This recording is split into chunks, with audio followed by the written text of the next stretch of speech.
lui a fait état des statistiques qu'il disposait au moment où Dr Chérif arrivait.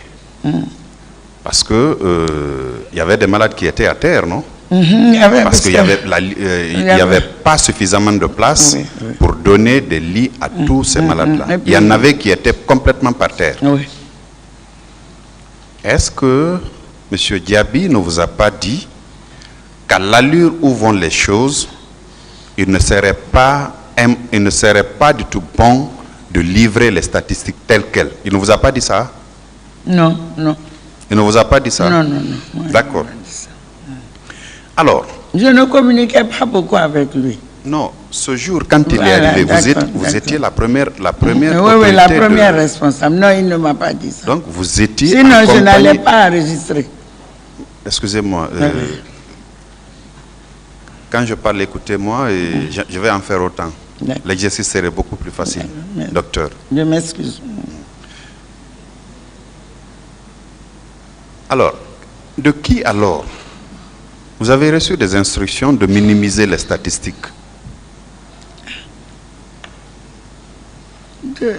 Je peux? Allez-y. Monsieur le procureur, je suis dans la salle avec mes enfants. Personne ne m'a donné d'instruction de minimiser les statistiques. Vous vous rappelez avoir rencontré les membres de la commission d'enquête internationale, non? Bon, moi, eux, je ne les ai pas rencontrés directement. C'est la commission nationale d'enquête qui nous a reçus. C'est pour ça, quand j'ai vu dans les conclusions de la commission internationale d'enquête que nous avons dissimulé, je ne sais pas, fait disparaître les documents. Mais quelqu'un qui fait disparaître les documents, peut-il demander d'enregistrer tous les malades qui arrivent et qu'on se retrouve avec, en tout cas à ma connaissance, selon les informations qui m'ont été données par le chef de service des urgences, qui n'a rien, je connais, c'est un monsieur très loyal, très intègre, il n'a aucun intérêt. Est-ce qu'on aurait pu enregistrer du premier malade jusqu'à ce malade et démultiplier les points?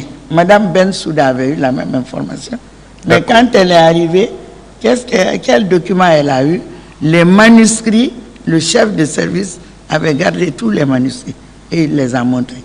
Il dit voilà les manuscrits à partir desquels nous avons fait la centralisation des informations. Voici ce que la commission a dit par rapport à votre rencontre, madame docteur.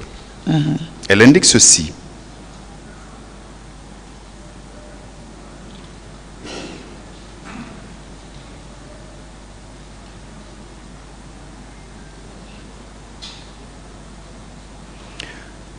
La directrice de Donka, la doctoresse Fatou Sike Kamara, a indiqué à la commission que le décompte des victimes était terminé.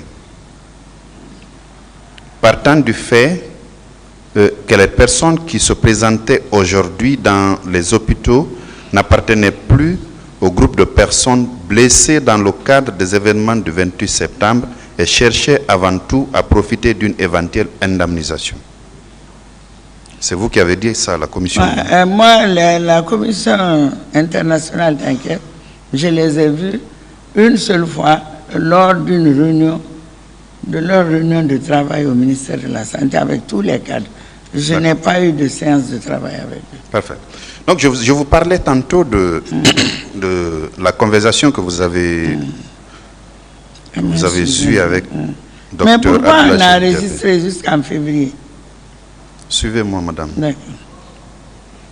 La commission dit le personnel hospitalier a reçu l'ordre de la direction de l'hôpital Donka de dissimuler les diagnostics et de ne donner aucune statistique.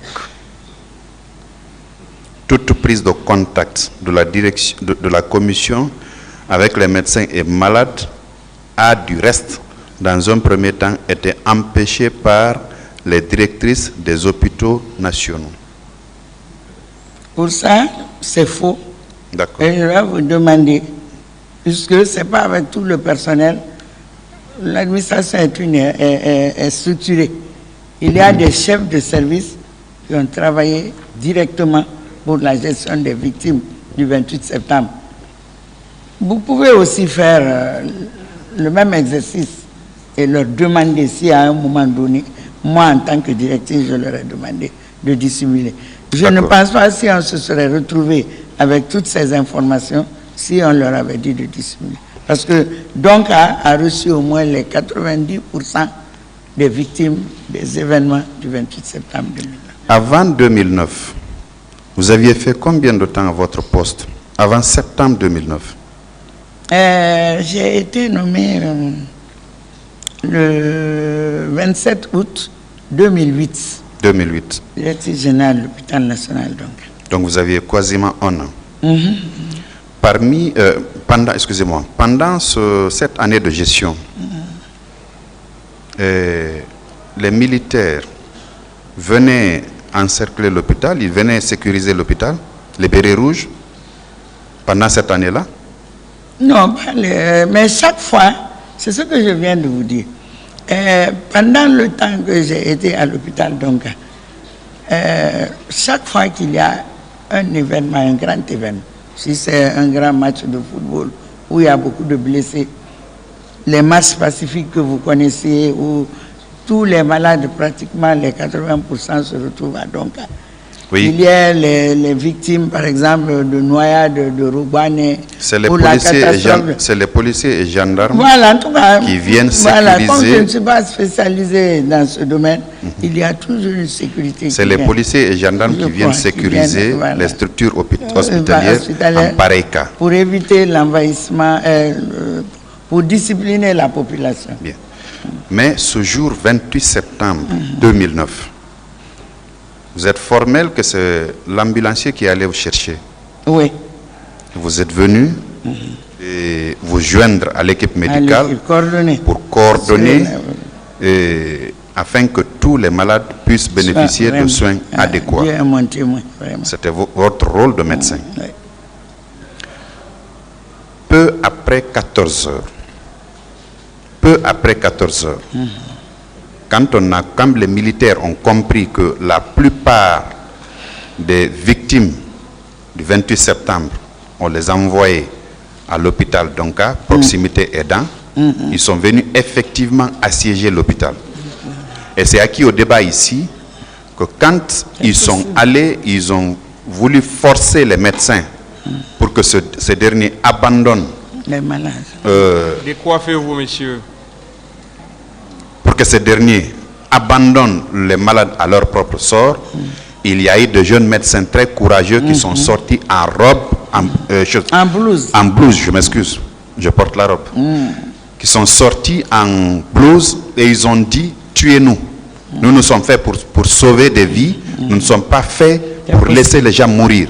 Vous avez eu le courage de tirer sur eux, nous aurons le courage de sauver leur vie. C'est possible, c'est possible. Donc cela dénote que les bérets rouges ont fait intrusion dans l'enceinte de l'hôpital et ont voulu empêcher les médecins de se conformer à leur sacerdoce. Oui. Je suis entièrement d'accord avec vous pour ça. Alors, la pharmacie dont on parle, elle a bel et bien été saccagée.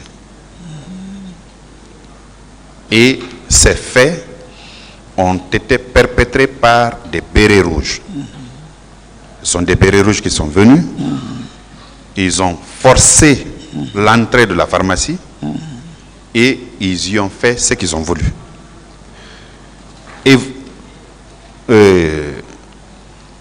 vous étiez la directrice, la première responsable donc. Tout événement là-bas, l'interlocuteur, vous êtes l'interlocuteur privilégié de votre hiérarchie et même de tout le monde, disons. Ces informations, on vous les remontait, non? Bon, moi-même, avant que la pharmacie, l'équipe de la pharmacie ne vienne me poser ce problème, j'ai aussi entendu ces rumeurs et j'ai immédiatement quitté mon bureau pour venir à la pharmacie voir s'il y avait interruption du programme de travail parce que c'est un service névralgique de l'hôpital. C'est de là, dès que le malade arrive, c'est de là que viennent tous les produits pharmaceutiques pour la prise en charge. Mais moi, à ce niveau, ils m'ont dit, l'équipe m'a dit, il y a eu tentative ou en tout cas éruption dans la pharmacie, mais nous les avons refoulés. Parce que moi, à mon entendement, quand une pharmacie est saccagée ou un bâtiment est saccagé, la continuité des soins ne peut plus être assurée. Mais j'ai trouvé que la dispensation des médicaments continuait, la vente hospitalière des médicaments continuait, et ils m'ont dit que ces militaires ont été refoulés de là. Je dis ça va, tout va bien. Vous étiez venu à la pharmacie, docteur? Vous étiez venu à la pharmacie?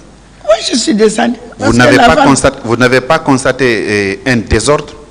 Les produits étaient par terre, ça et là. Vous n'avez pas constaté ça? Quand je suis venu, moi, je me suis adressé à l'équipe de la pharmacie. Je leur ai demandé, à moins qu'ils n'aient rangé les choses, ils m'ont dit, ah, nous avons été effrayés et tout, mais les équipes sont parties.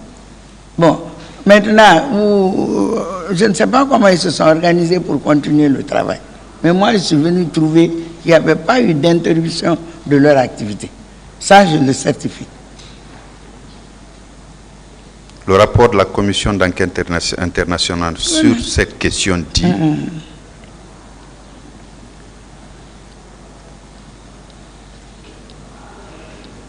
que les bérets rouges ont détruit la pharmacie centrale de Donka, menaçant les gens qui s'y rendaient avec des ordonnances, ce qui était une évidence. Il y a beaucoup de victimes, qui sont passées ici, qui ont indiqué effectivement que après la destruction de la pharmacie de l'hôpital, on ne pouvait pas s'approvisionner convenablement en produits. Les médecins faisaient leur travail, mais quand ils prescrivent des ordonnances, il fallait aller ailleurs parce que la pharmacie était détruite. Bon, moi j'étais là, mais je n'ai pas été témoin de cette situation.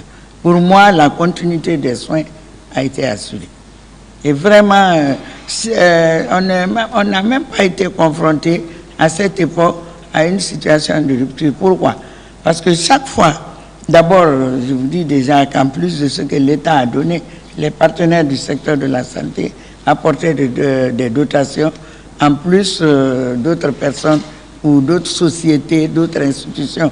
Les dons et l'apport de l'État, ça a commencé à venir le lendemain, non? Le 29 septembre. Non, par exemple, le stock de la PCG est venu le même jour. Le même jour? Oui, le stock de la PCG est venu le même jour. À quelle heure, madame? Bon, approximativement, dans la si journée, vous connaissez pas. Bon, en tout cas, dans l'après-midi, il y avait les stocks de la pharmacie centrale de Guinée. Maintenant, les dons ont continué à venir pendant un bon moment avec les partenaires, mais aussi même les sociétés minières, les personnes de bonne volonté. Bien. Alors, vous avez dit que le médecin légiste administrait les morgues des deux hôpitaux, Ignace Dine et Donka, n'est-ce pas? Oui. C'est lui qui vous a informé que il a reçu des corps, n'est-ce pas? Par quel moyen il vous a informé? Bon, le poste à Hassan, par exemple, le jour des événements, on n'a pas communiqué, mais les jours qui ont suivi, on communiquait régulièrement pour voir comment assurer correctement la prise en charge des victimes, et les assistants qu'il avait laissés en place me faisaient régulièrement le compte rendu de la situation. Très bien. Des efforts qu'ils sont en train de fournir en matière de formalisation, de préparation des corps, pour que les corps soient mieux présentés aux familles acceptables. Très bien. Alors, par rapport à la gestion des corps reçus à la morgue de l'hôpital Donka, quel est le rapport que le professeur Hassan Ba vous a produit par rapport à la gestion de ces corps-là? Il vous en a produit un?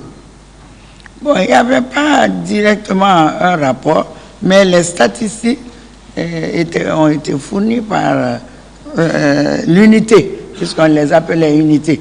Un service, c'est quand il y a une équipe à part entière, mais comme eux, ils faisaient partie intégrante du service de médecine légale.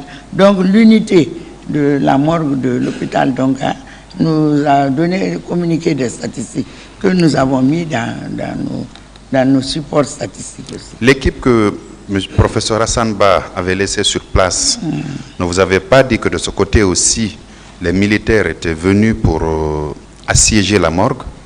Ils ne m'ont pas donné cette information. Ils ne vous ont pas donné cette information. J'ai même demandé s'ils n'ont pas été menacés dans la nuit et tout. Ils m'ont dit non. J'ai dit, est-ce qu'ils ne sont pas venus récupérer des corps? Ils m'ont dit non. Ils ne vous ont pas non plus dit que certains corps avaient été subtilisés par les mêmes militaires pour les envoyer à une destination inconnue? Je n'ai pas eu cette information. Par l'équipe que le professeur Hassan Ba a laissée? Et par les autres médecins? Non, même les autres médecins ne s'intéressent pas directement à la mort. Chacun s'occupe de son service. En votre qualité de gestionnaire de l'hôpital, il y a eu un nombre très important de corps qu'on avait envoyés à la morgue de l'hôpital Donka. Si on doit déplacer ces corps d'un point A à un point B, vous qui étiez la première responsable, vous aviez votre mot à dire, non? On vous informait, non? Reprenez la question, parce que moi j'ai pris connaissance. Je viens de vous dire que la coordination des deux morts était assurée par par le médecin légiste. Oui. N'est-ce pas? Qui était sous votre autorité. Voilà, donc nous collaborions, nous avions une collaboration très étroite et très parfaite par rapport à la gestion de ces deux morts. Et ils m'ont informé qu'ils ont fait déposer 34 corps au compte de l'hôpital national. Donc. Et moi, je m'en suis tenu là et ils l'ont reporté dans leurs statistiques. Alors, pour la gestion de ces 34 corps-là, s'il doit y avoir restitution, je pense que, même si c'est à titre d'information, puisque vous êtes la première autorité, vous serez la première à être interpellée, on vous en informait. Oui. Est-ce que vous avez eu un échange avec le professeur Hassan Ba par rapport à la gestion proprement dite de ces corps-là?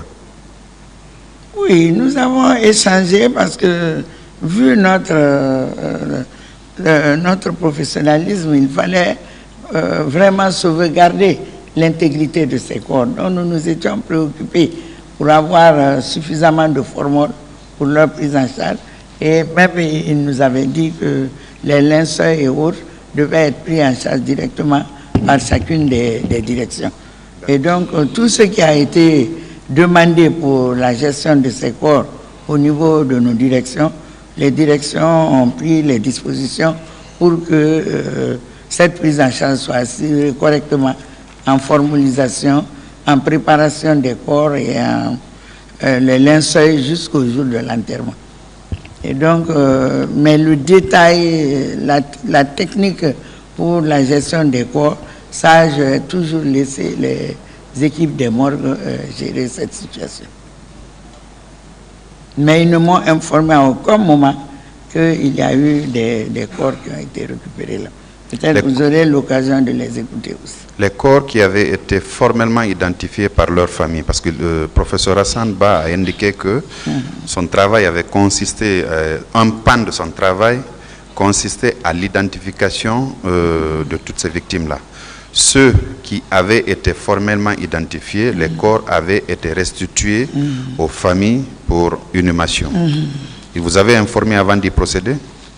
Oui, il nous a informé qu'il y a un certain nombre de corps qui ont été bien identifiés. Donc, ces corps ont été remis aux familles directement.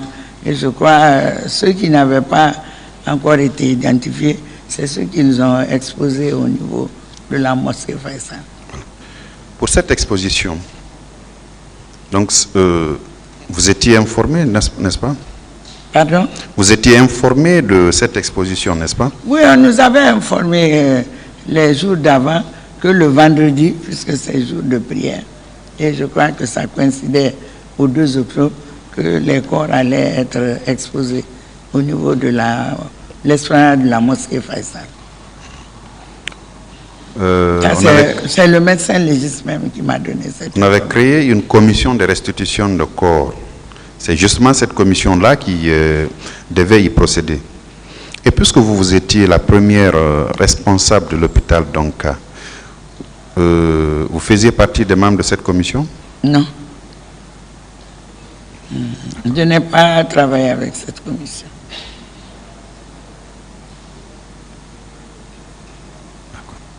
Alors, une dernière question. Vous avez dit que vous êtes administratrice, n'est-ce pas? En cette qualité, est-ce que vous avez fait un rapport sur les événements du 28 septembre 2009, c'est ce que vous avez vécu au courant de cette journée? Vous avez fait un rapport, ne serait-ce que pour vous?